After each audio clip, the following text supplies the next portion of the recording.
5.2. What was the most difficult or challenging part of your experience?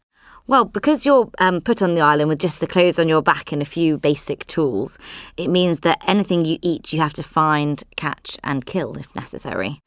So for the first week, we didn't eat anything at all except a few coconuts. So I lost 4 kilos in just a week.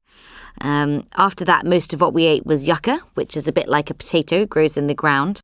But you have to walk a lot to find it. And even then, it would only be the equivalent of having a small potato each every day.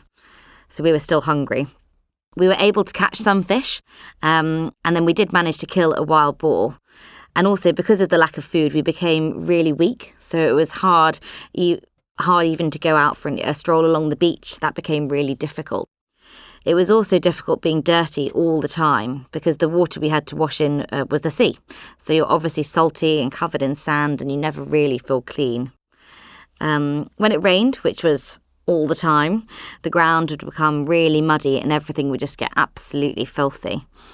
We had a couple of weeks where the weather was really bad, so we were completely soaked, really freezing cold, wet, miserable and hungry. And the other thing that was really difficult was the tension between the groups and also within our group. Because everyone was very stressed and hungry and tired, it didn't take much for arguments to occur, and there's nowhere to escape from on the desert island. What were the highlights? So at first, even just landing on the island was a highlight because we were so excited and we were meeting all these new people we'd never met before, and we were full of enthusiasm and energy, and we just had lunch, so we weren't hungry. So when Bear Grylls picked us up on his boat and drove us around the island, and then he stopped in the middle of the sea and threw us out of the boat and told us to swim to the island, which was so exciting.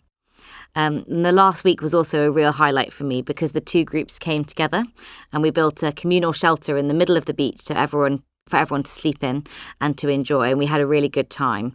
The weather at this point had turned really good, so we had a sports day and we had a talent show and even a wedding. It was a really fun week. But I think probably leaving the island was the real highlight. Best day of my life, even. It was so brilliant to know that we'd survived for 35 days, and seeing Bear pull up on his boat to come and collect us was just an amazing feeling. I felt both really proud and super relieved. Out of the 16 people that landed on the island, 13, including Ali, managed to last the whole 5 weeks. 2 participants decided to leave before the end, and unfortunately, one had to go to hospital with an eye injury. By the last week, the participants had all realised that they were much more effective working together as one big team than trying to survive in separate groups. How much money they earned, or what their background was, turned out to be completely irrelevant.